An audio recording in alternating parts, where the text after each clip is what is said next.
It's time for Inside the L, the podcast covering all things Lasalle athletics and taking you behind the scenes. And now, here's your host, Ed LeFurge. That's right. It is time for Inside the L, the podcast. I am your host, Ed LeFurge. Can't believe we are on episode 6 already, and we've got a fun one this time around for you, brought to you by our good friends and sponsors at AdMark. We thank them for their continued support of LaSalle Athletics. Be sure you subscribe and leave a review on Apple Podcasts. Follow us on Spotify and subscribe on YouTube by searching LaSalle Athletics on all 3 platforms. Being a first-time head coach can be exciting and nerve-wracking at the same time. Throw in a global pandemic on top of it, and you've got yourself an interesting situation. On this episode, we'll dive into what that has been like for first-year rowing head coach Jeff Garbutt and field hockey coach MaKayla Hancock. And then on our Alumni Spotlight, we'll chat with Marqus Brown, a 2016 rowing alum and former assistant coach at LaSalle, who recently was featured by the Philadelphia 76ers in their new jersey reveal on social media. So we've got a jam-packed episode today. We're going to jump right into it with the head rowing coach of both the men's and women's program here at LaSalle. That's Jeff Garbutt. Jeff, thanks so much for joining us. How are you and your family doing during these crazy times? We're doing well, Ed. Thanks for having me. It's, crazy times for sure with everything that's going on in our world, but exciting times at LaSalle with some big announcements coming out in the future with some things we're trying to do here with LaSalle Rowing. That's really exciting. The last time we had the opportunity to talk, you were in the process of selling your house back in Iowa and buying your house in the Philly area. How was the relocation process? And, how was that D'Alessandro's cheesesteak you told me you were going to jump into?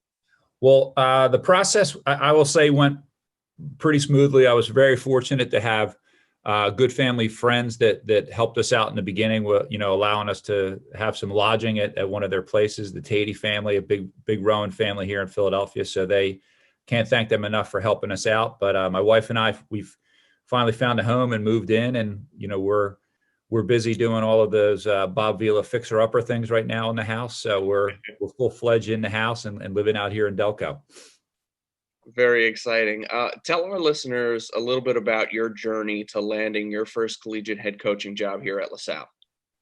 Well, as some of you might know, I grew up in the sport of rowing. My dad was a rowing coach, and I rowed and collegiately here in Philly, and in high school down at the shore at Atlantic City, and as I became an adult, we'll say, and a professional, teaching school and coaching rowing, I learned that rowing was going to be the avenue for me to work with young people and help them with their lives, and teach them through the sport of rowing. So after coaching for, I'll say, about 17 or 18 years at the high school level, I had an opportunity where I was hired to coach at the University of Miami down in Florida briefly. And then the coach who hired me there, Andrew Carter, was recruited to go to the University of Iowa, and he asked me to follow him out there. And so working with him at Iowa in the Big Ten for the 7 years that I was there, we were able to bring a program from, the bottom end of the Big Ten to being ranked in the top 10 nationally and 3 straight NCAA championships. So, we had some successes there, and I learned a lot working, with Andrew, and then also at a large, Big Ten institution about athletics in general and the sport of rowing. And the LaSalle job came open. Had a really great, set of interviews with Brian Baptiste and the search committee and Dr. Hanich and everyone that was involved. And it was clear to me that LaSalle was a place that wanted to change the trajectory of the rowing program. And I was really excited to be a part of it for all of those reasons, not to mention that it got me back in the area. You mentioned your dad coaching, and he obviously played a huge role in your rowing life. What is your relationship like with him, and how much of a role did that play in you getting into coaching? We have a great relationship. He's someone that I've always looked up to as being, one of my heroes in my life to do what he was able to do from where he came from. And then just the amount of people that he had an impact on in their lives, through his career, 30 years or whatever it was, coaching down the shore. And, my love of the sport happened because of all the times I spent riding along in his launch in the back bays, watching practice. And then obviously my mother, she's in education as well. She was a guidance counselor. And I think that that love for the sport, obviously I got from my dad, and a lot of different coaching strategies and ways to work with athletes comes from that background. But at the same time, I'd be remiss without, mentioning my mother being a big part of it, because I think giving guidance to student athletes is a big part of what we do too. Too many times you just talk about the X's and O's and not that developmental side. So I'd say I'm pretty lucky to have the role models that I had in my mom and dad. And that's kind of what shaped me as who I am as a coach and parent and everything today. Definitely makes sense. You started at Lasalle in June during the first downward trend of the pandemic. What was the whole process like for you? I imagine your interviews were done via Zoom and a bit unconventional compared to, maybe some similar processes you've been on before. Sure. I mean, everything was done virtually. The entire process. There was no in-person anything. I didn't even really set foot on campus until we were able to come back, to return to campus protocols that we went through, this fall. So for me, I was lucky to at least have some familiarity with the area and some understanding of what I was getting myself into, so to speak. But it's definitely a time that I will never forget in my life, going through that process. And then now, being here, these last few months, it's been anything but other than not exciting for sure. It's been, I've met so many great people virtually and in person, at the university, alumni, and then obviously the highlight for me was this last month in October. We were able to actually meet with some of the athletes that lived, close enough, we'll say in the LaSalle bubble, so that we could work with them a little bit. That was kind of the highlight of the last few months, and getting to meet them. It's one thing to talk to somebody over a computer, but it's another thing to actually get to see them and get to know them a little bit more. With nearly 6 months under your belt as a head coach, what has it been like navigating these unprecedented times? What's recruiting been like? Practices, you mentioned workouts, meeting the team. How's all of that been going? It's, you take it day by day, you take it week by week. I found that you can't plan too far in the future for anything, because it seems like, but you have to pivot on a moment's notice and make some changes. But it has been great, because normally at this time we would have been full steam ahead into, our fall season, and all of those things that come along with that. And as a coach, a lot of the things that I've been able to do usually get put on the back burner. So again, alumni outreach, we've been able to form an alumni group called the LaSalle University Rowing Stewards Foundation. It's going to help us moving forward. So that's a huge plus that we've been able to do. Practices, there's some frustration on my end, because obviously the NCAA has rules that we have to follow. Yep. So I can't really get, you can't get hands-on the way you want to as a coach. That's like your natural instinct. But it has been, like I said, it was great to meet the student athletes when we did, and get to work with them a little bit. So, and I think that'll help everybody moving forward, because now, the students have somebody who actually has seen me and met me, and I'm not a mythical character, this coach that we've hired. So that's going to help a lot with things. And it's allowed me to just kind of take inventory of the program in general to help get things ready for the spring when we get back together. You mentioned the Young Stewards program. What can you tell us about that? It's going to be made up of alumni, both young and old, from all eras of LaSalle rowing. And we're trying to get together, working with Brian Quinn and Dan Lobaz on creating an executive committee of people who are going to help us with our vision for the program. And, there's going to be components, obviously, where financially alumni can help out. But then at the same time, there's going to be areas that we're working on that are going to help with, career development, possibly for some of the student athletes. And I think a big part of what I want this Stewards Foundation to be is, kind of like a family organization for LaSalle rowers, where, you can look on a wall and you can see that we won the Dad Veils back in 1952, but to be able to talk to somebody who was in that crew and learn their story, I think it will help the people on our team moving forward understand that, the challenges that we're dealing with, maybe not the COVID and things like that, but the normal challenges of a student athlete at the university level. They can hear other people's stories and their challenges, and maybe that'll help them navigate and get through where they need to get, to get their degrees. You mentioned earlier that the first time you actually stepped foot on campus was once you were able to return after being hired, and we went through the return to campus protocols that the university had set forth. How easy was it for you to be able to do that, given the fact that you went to Temple, you grew up down on Boathouse Row, like you knew what that experience was like, so you were kind of stepping into a situation that was, I would assume, a little bit comfortable for you, knowing kind of the facility and the river and the Schuylkill and all of that? Sure. I mean, going down the Fairmount Rowing Association, where our boats are stored, and doing some things through the fall to try and get our equipment up to speed. And so we're ready to go in January. It's obviously, you know where everything is, it's, you don't have to drive around too often with the navigation on for me anymore.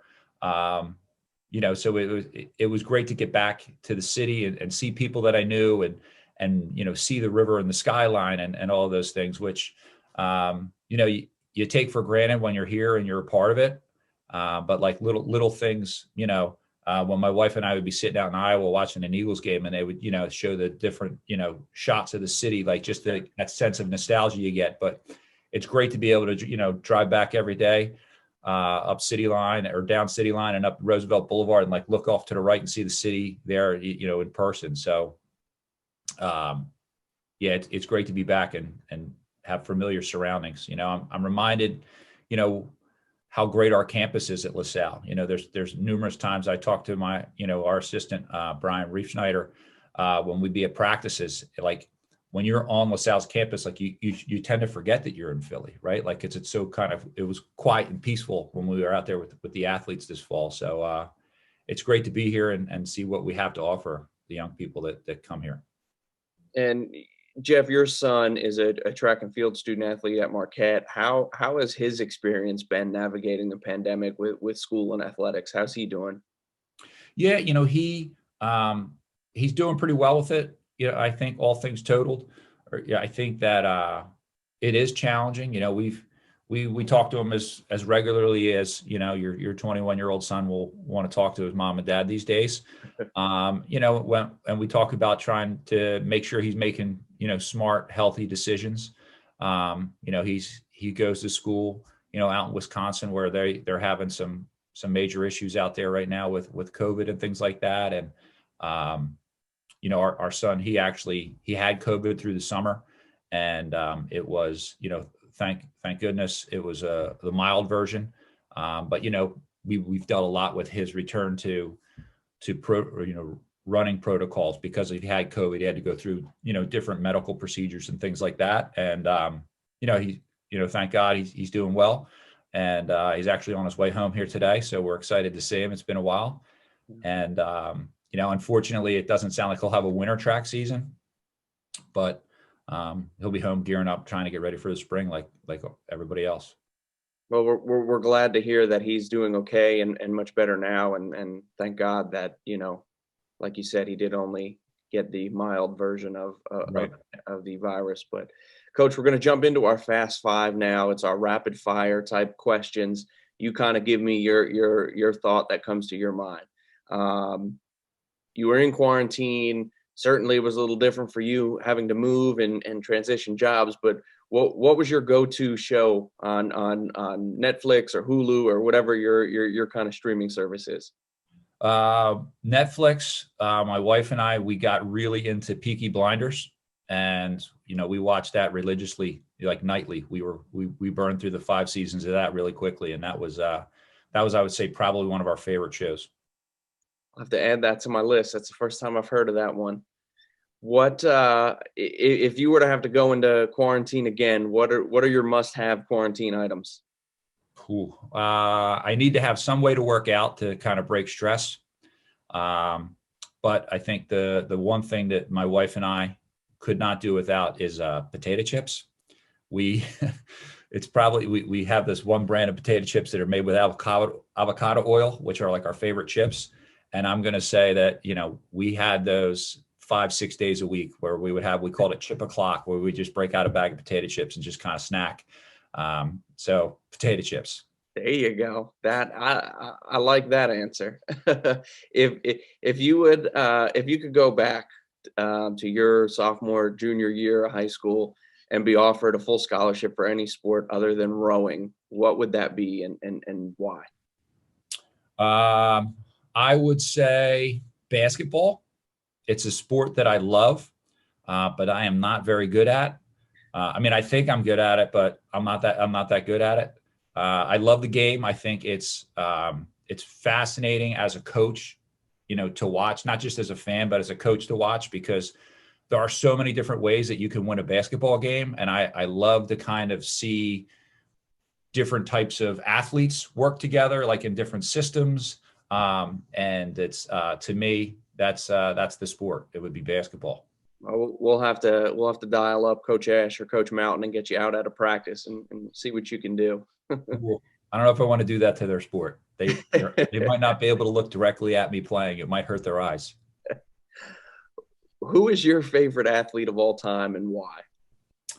My favorite athlete of all time is Rocky Balboa. I know he's a fictional athlete, but to me, the story of Rocky Balboa, I won't get into maybe some of the middle movies in the franchise because I think that, they may have jumped the shark a little bit. They got back to good stuff with Creed, I think, but the early Rockies, I feel like the fact that he was such a good, genuine person, and he overcame so much, and through pure desire and work ethic, he was able to reach his goals. So, to me, somebody that can do that, that's somebody that I would say is a role model athlete for me. And again, I know he's not a real person, but Rocky Balboa is very, very real person here in the Garbett household. We quote Rocky several times as a family, just trying to help us out with our goals in life. Well, he's certainly very real in the city of Philadelphia. So I think our listeners will accept that answer very well. All right. School colors are blue and gold. If you had to pick one, which one are you taking? Gold, right? Because we're all going for the gold in the sport of rowing. We're trying to get back on that Dad Bale dock and win some gold medals. It's been a few years, I think 30 years exactly this spring. So gold is the color we're going for here in the Garbett household. Hey, we're excited and looking forward to bringing those golds back to Lasalle. And Coach, we thank you for joining us on the podcast here and giving us some time. All right. Thanks a lot. Have a great day, Ed. Yeah, you too. That's head coach Jeff Garbutt, men's and women's rowing programs. We're going to catch up with the head coach of the field hockey program, MaKayla Hancock, after these words from our sponsors.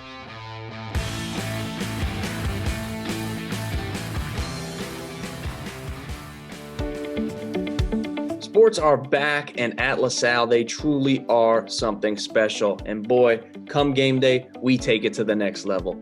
Fans are locked in, wearing their finest blue and gold. But it's only a real game day at Lasalle when you have done one more thing. Break out the Hers.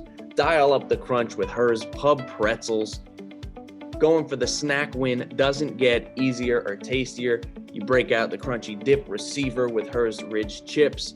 Both go perfectly with cheering on the Explorers to the last second. Game time, halftime, overtime. It's your time to break out the Hers.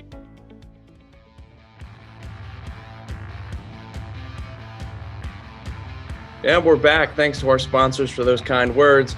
Joining us now, the head field hockey coach in her first season, MaKayla Hancock. Coach, thanks so much for joining us. How have you and your family been doing during these crazy times?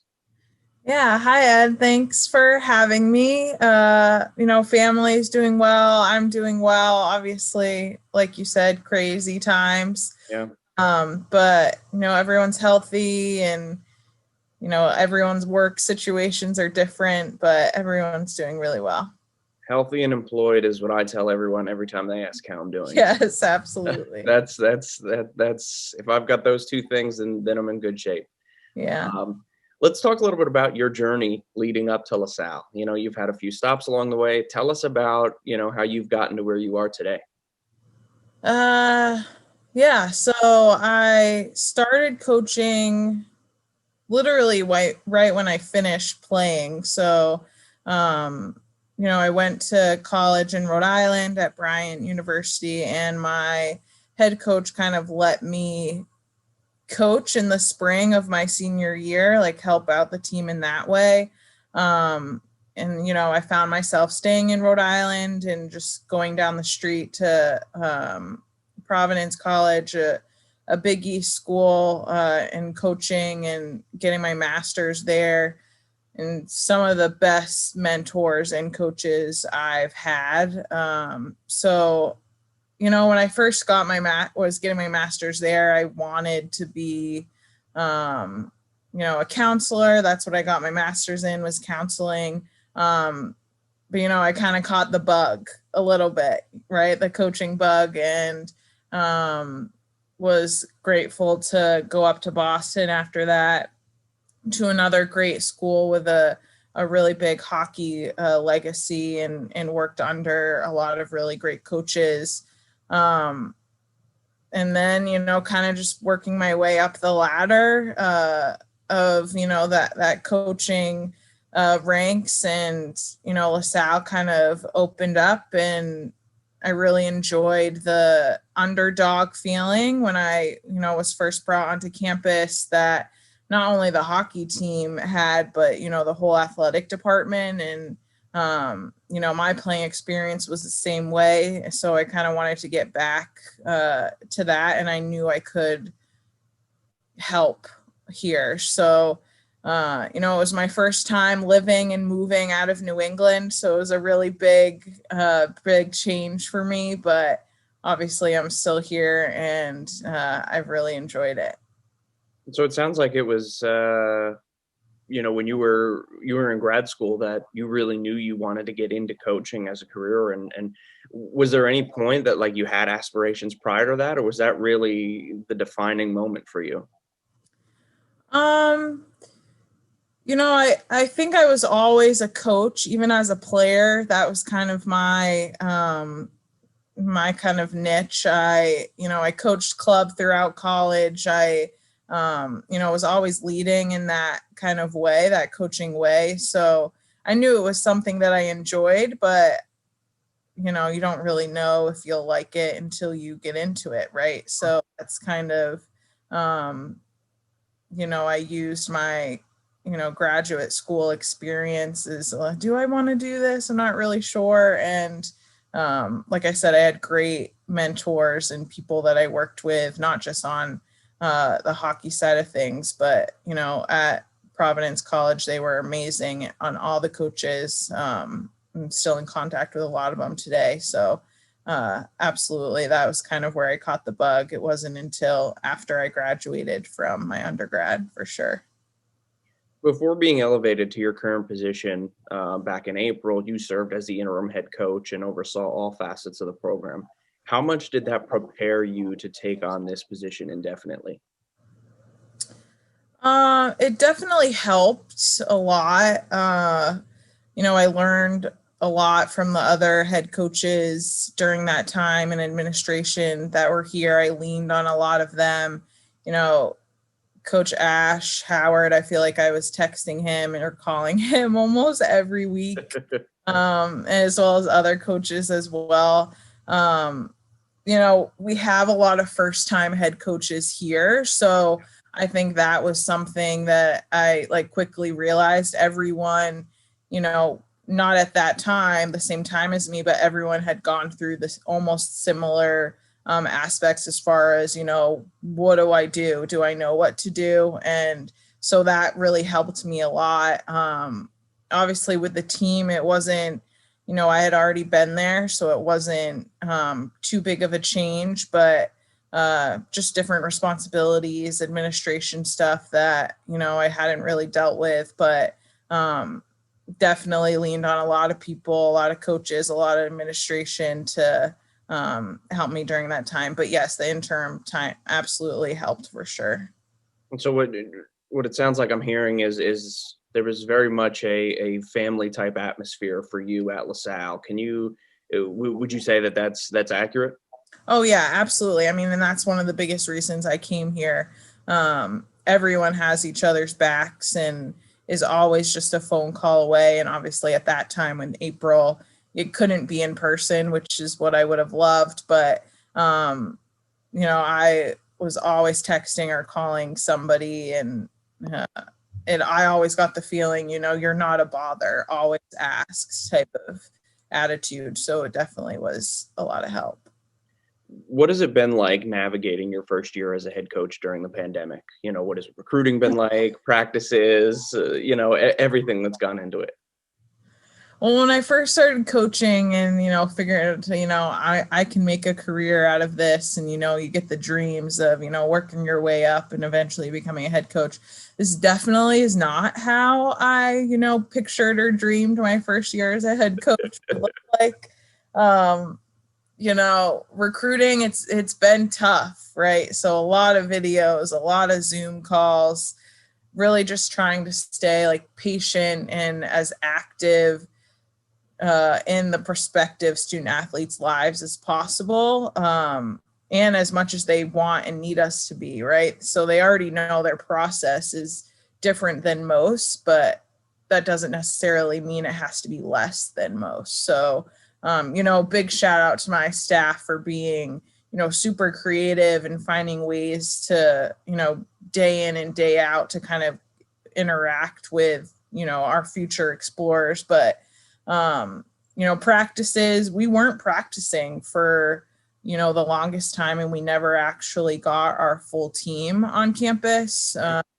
We had one of our athletes on campus this fall actually living on campus, and a few others that lived, right across the street. So luckily, we were able to get a few of them on campus, and then a handful from local counties. But, when they first came back, it was different, right? You hope that they're picking up their stick and they're playing, but, they were excited. They wanted, you could see it in their eyes. They just wanted to hug each other. And, so that was probably the most difficult part, and, trying to stay in line with all the protocols and make sure they stay socially distant. But yeah, I mean, it was a lot of Zoom calls with the whole team. We created a leadership meetings that we held.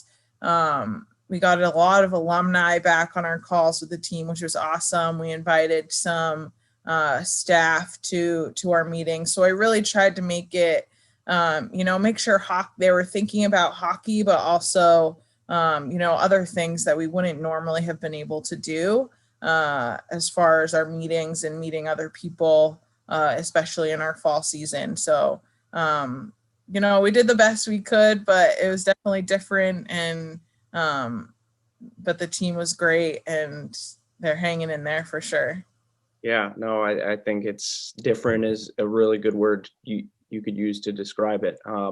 One thing I want to ask you about recruiting wise, I just saw, you guys recently announced you're going to have on Sunday, December 13th, a recruiting day, a virtual recruiting day for some prospective student athletes. Where did that idea come from, and what are you guys kind of looking for during that day? Yeah, so actually Coach Alexa, so one of our assistants, kind of brought the idea. She, again, like I said, they're both Alicia and Alexa, super creative in what they wanted to do. As far as, we reaching out to prospective student athletes. So we're making it a day for our junior class. So the junior class in high school. So the 2022s, because for us, that's the recruiting class right now that's being most affected, I would say. So, they're going to register. We're going to all hop on. We're going to have some current student athletes come on. Our academics support staff come on. I think Bryant is making an appearance on that day, and our sport administrator. So it's really just going to be a fun day. We have videos being created by Beth, which is awesome. Again, they on campus. How do we still be creative and showing them what LaSalle is all about while doing it in a safe way? So, again, it'll be different but hopefully a lot of fun and yeah, so we're just hoping to share what LaSalle is about to as many people in that recruiting class as possible that are thinking about LaSalle, and then we'll just kind of go from there. Yeah, it sounds like it's going to be an exciting event for you guys, and I'm looking forward to hearing about it afterwards. Yeah, absolutely. Shifting gears a little bit with the A10 postponing all fall sports to the upcoming spring semester, how are you anticipating that's going to impact your season and what a typical hockey season looks like? Yeah. We've talked to our team about our 2021 spring season. All we can do is really stay as hopeful as possible, and we're trying to piece together a schedule now. The A10 has sent out, our schedule. So now, who can we play non-conference wise? Obviously, as local as possible is what we're trying to do. The message that we've kind of told our team, they know it won't feel the same, right? But how do we still, give them an opportunity to compete, and all they really want is to play, right? And to be together, right? That's all they've wanted since, August, right? They just want to compete. They want to be together. They want to play the sport that they love. So that's what we're hoping to give them at the end of the day. That's as a coaching staff, that's if we can give them that, they're going to be happy, right? So we're really hopeful to get in. It won't be as many games as a typical season, but hoping to get in at least some, especially for our seniors and those that may not have the ability to stay another year. And so that's kind of what we're hopeful for. And are we going to be competitive? Who knows, right? The whole team hasn't been together.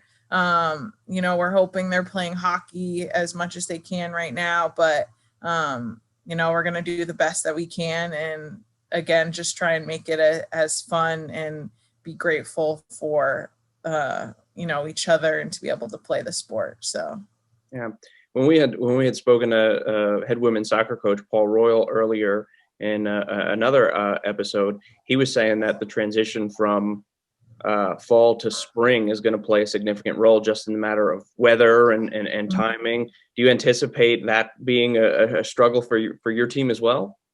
Oh yeah, absolutely. I mean, I don't know if you can, what's the best way, maybe a baseball bat and a field hockey stick. If your hands have ever been that cold and you're hitting, so it hurts, right? So that's kind of the comments that some of our players have said. They're going to be like, are we going to be able to hit the ball? Or is the ball going to break in half? We've seen that happen if it's too cold. And so it'll definitely be an adjustment. I grew up in Maine, so I've played in, I was playing in championship games when it was snowing. So that's something that I am familiar with, but a lot of these girls, right, have never done that. Sure. So it'll be interesting. Some of them were, okay, I'm going to train this winter. Even when it's cold out, I'm going to go outside and train. I'm like, okay.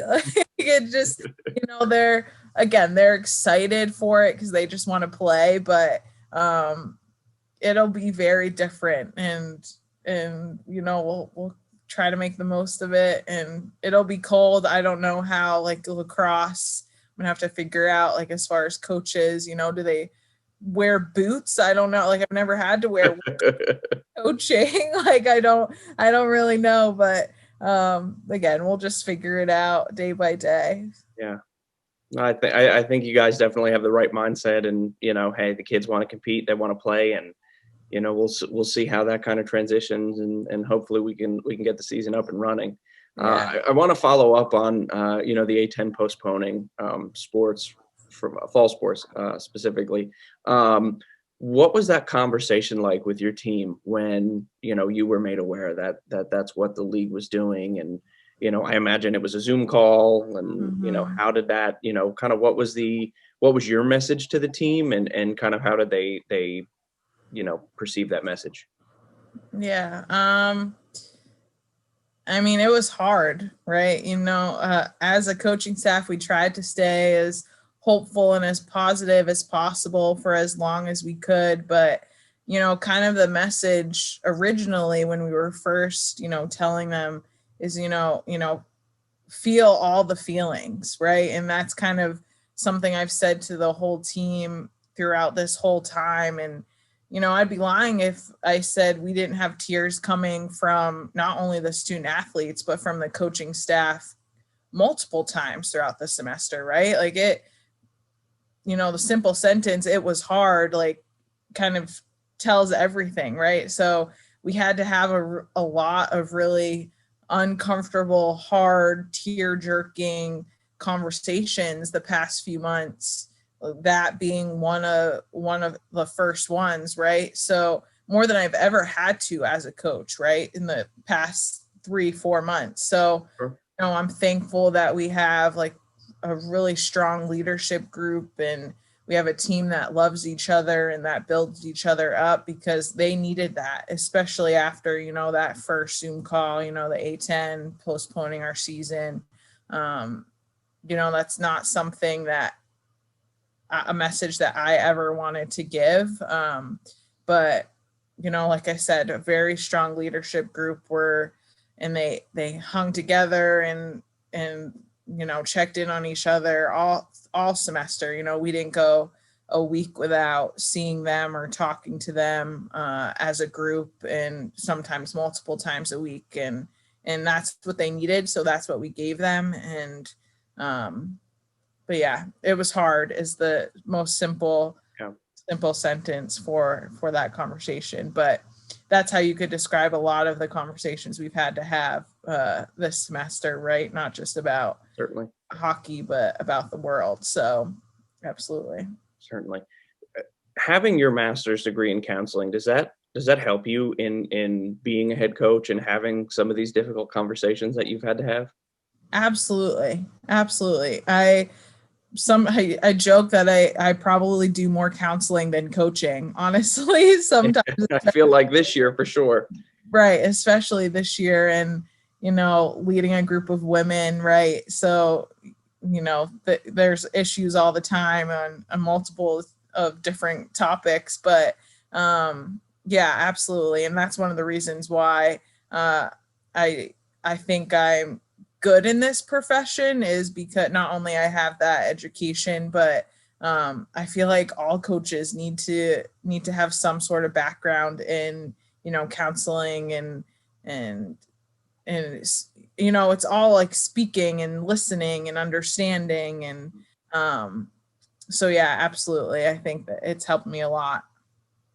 Well, we're going to move into our Fast Five. We do this with all of our guests on the podcast. It's rapid fire type questions, kind of uplifting and upbeat. When you were in quarantine, Coach, what was your go-to quarantine show?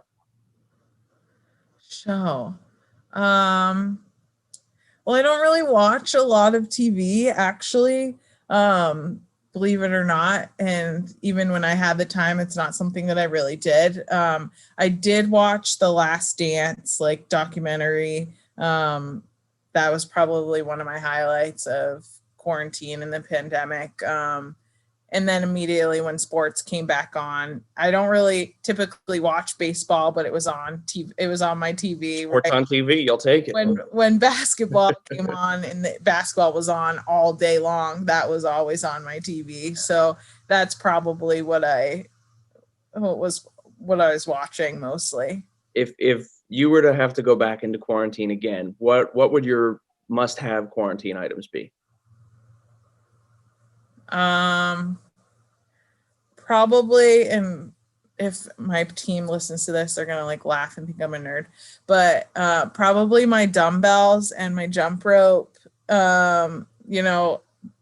Working out is like my therapy, right? Lifting is like my therapy. So I'm thankful that I did order dumbbells and like all this stuff before it all sold out on Amazon during quarantine, but those would absolutely, they saved me. So that would probably be my go-to items. If you could go back to sophomore, junior year of high school and be offered a full scholarship for any sport other than field hockey, what would it be and why? Well, I played basketball, but I'm 5'3" and I wasn't entirely that good. So, if it's a sport that I played, I guess I would say basketball, but honestly, football. Like, I love football. Obviously never played it, and they don't really give scholarships, at least that I'm aware of, to women, but I think probably football. Like, I love the sport. I wish, I could any position. I don't think I'd be a kicker because I was never good at soccer, but that would probably be it. Okay. All right.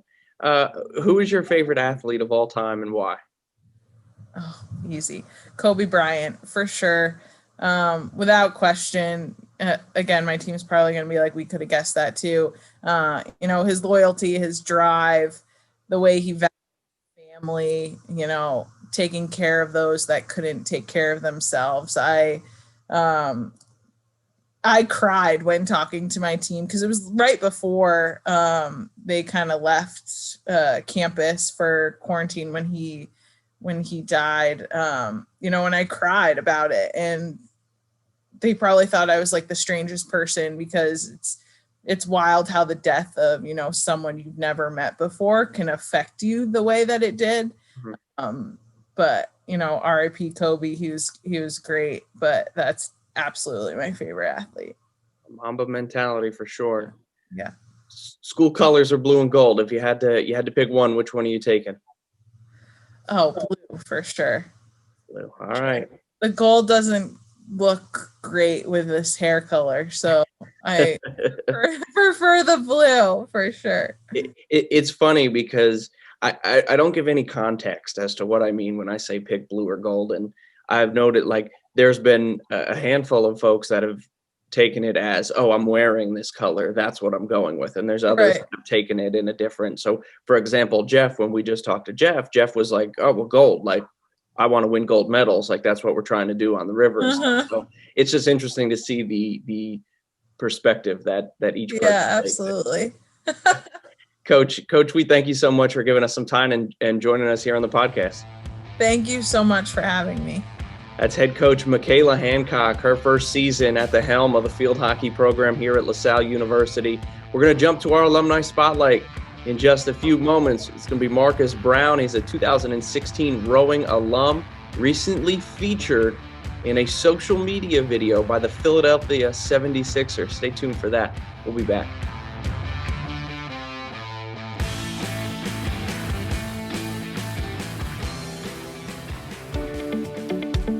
The pandemic may keep you on the sidelines, but it doesn't have to keep you out of the game. Buy your fan pack and support the Explorers today. Packages start at $35, including an exclusive Explorers at Home t-shirt, a Lasalle card magnet, a Lasalle branded bottle opener, 2 gold rally towels, and 2 gold Lasalle cups. Or make your presence felt with a personalized fan cutout for just $50 for home games at Truemark Financial Center. Get it all with the Ultimate Fan Combo Pack for $75. Visit goexplorers.com/explorers-at-home to get your pack today. That's goexplorers.com/explorers-at-home.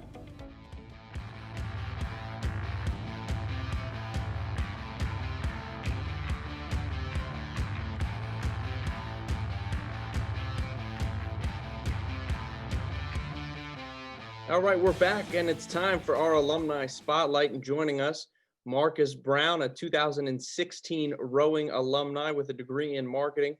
Marqus, thanks so much for joining us. How have you been during these uncertain times? Thanks so much for having me, Ed. It's been fine, I guess. Early quarantine when everything was like totally locked down, it was a lot harder.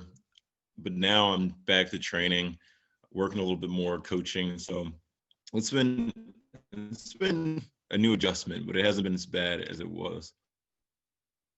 That's good. I'm glad things are starting to get a little better for you. What was your experience like at Lasalle, both in the classroom and on the river?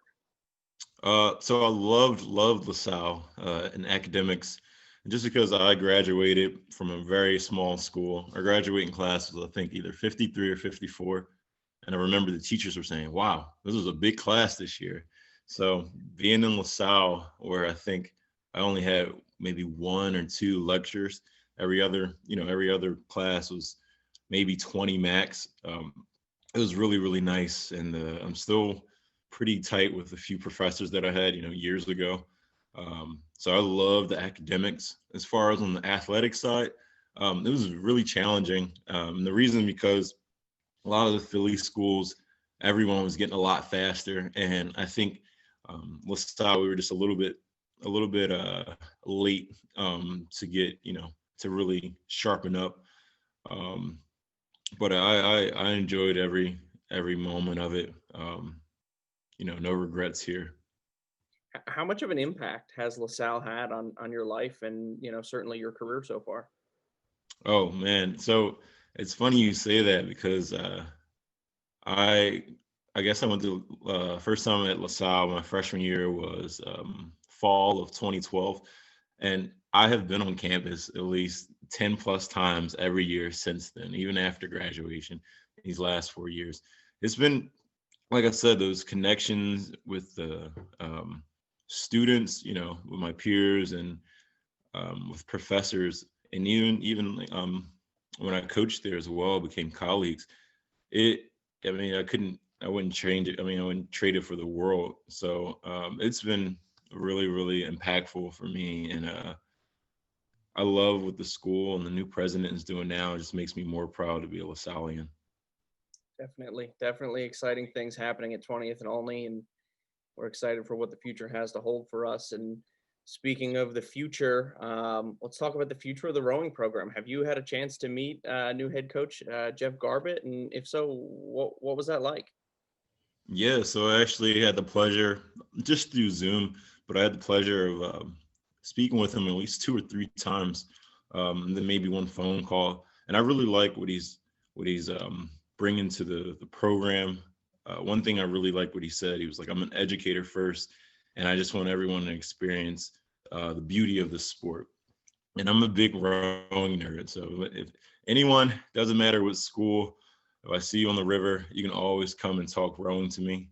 And that's what it seems like he has, that same passion that he just wants to see everybody succeed in this beautiful sport.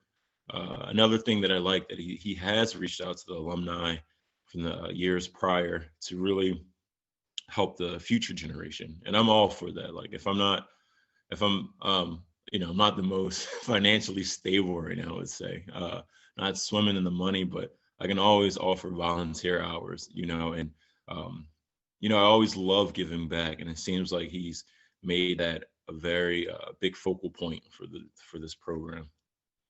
Well, we appreciate your willingness to, support the program and offer whatever you can to help our wonderful student athletes continue to develop as individuals. You recently won the 2020 Crash B Indoor Rowing Open event. What was that experience like for you? So Crash Bees used to be like this really, really like huge deal. Like it was the biggest indoor rowing championship in the world. And in the last couple of years, it's kind of died down just a little bit because the World Championships and Crash Bees kind of divorced. So now there are 2 different events instead of having Crash Bees as this one major erg event.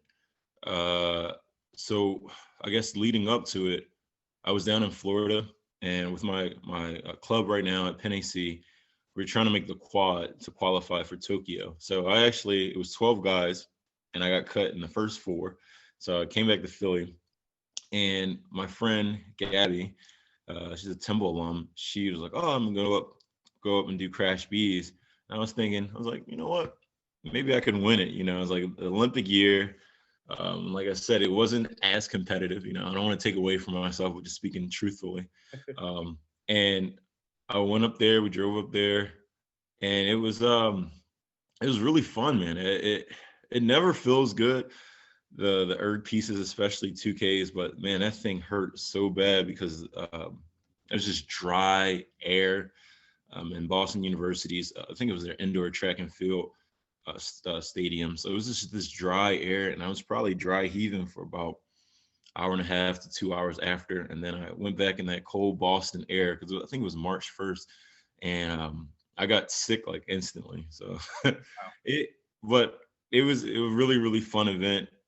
It's going to hurt regardless. So at least, you know, getting a win out of it is nice, and getting the hammer. Well, it was, and I think it was a solid piece as well. So I was happy with it. That's good. We're glad you enjoyed it, and certainly brought home the title. So that's some bragging rights for you and the LaSalle community, to say the least. Back on November 10th, the Philadelphia 76ers unveiled their new uniforms, and you were part of the video that went out on social media. How did that come about, and what was that like? Yeah. So what happened? Oh, I think I was in Conshohocken, and I got this text. I was just about to go coach, so it was kind of cool. So I get a text from a coach. His name's Mike, and he went to Drexel. And Philly is a very small rowing community. Everybody knows each other. So I've met Mike a few times. And he called me, or texted me. He was like, "Oh, can I give you a call?" And then when he called, he was like, "Oh, the Sixers are doing something with their jerseys and blah, blah, blah, blah, blah." And he's like, "They really want a black rower." And I'm like, "Oh, that's me." And he was like, "Yeah, great." So here's where we meet. And I think it might have been a Wednesday. And we started filming. First time was on a Saturday. So this was maybe mid-October. So we did some rowing shots. That was the actual rowing shots. We're in Conshohocken, still on the Schuylkill, but upper Schuylkill in Conshohocken. And then they asked me to come back so I can do like a running shot, because they wanted me to kind of feed into what they already did with Ben Simmons. So it was probably like 3.5 hours total over 2 days. And then you see, it's crazy, and I'm sure you know the editing better than I do, but you see how much they took. It was maybe like 4 seconds of airtime, 6 seconds being nice. But it was a really fun experience. The marketing crew and the production crew did such an amazing job. And I think the good part about it, I didn't really know what they were doing. They were like, "Yeah, we just want rowers because of Boathouse Row, blah, blah, blah, blah." I'm like, all right, I don't care. Like, I'm all down for the sport having more exposure. And I'm like, yeah, sure. So they, on November 10th, it was the first time that I saw that video. It's the first time I ever saw the jerseys too. Like, of course I saw what I was wearing, but I didn't see the official jersey with the Boathouse Row outline on it. So yeah, and people messaged me before I even like saw it. So it was a really cool experience.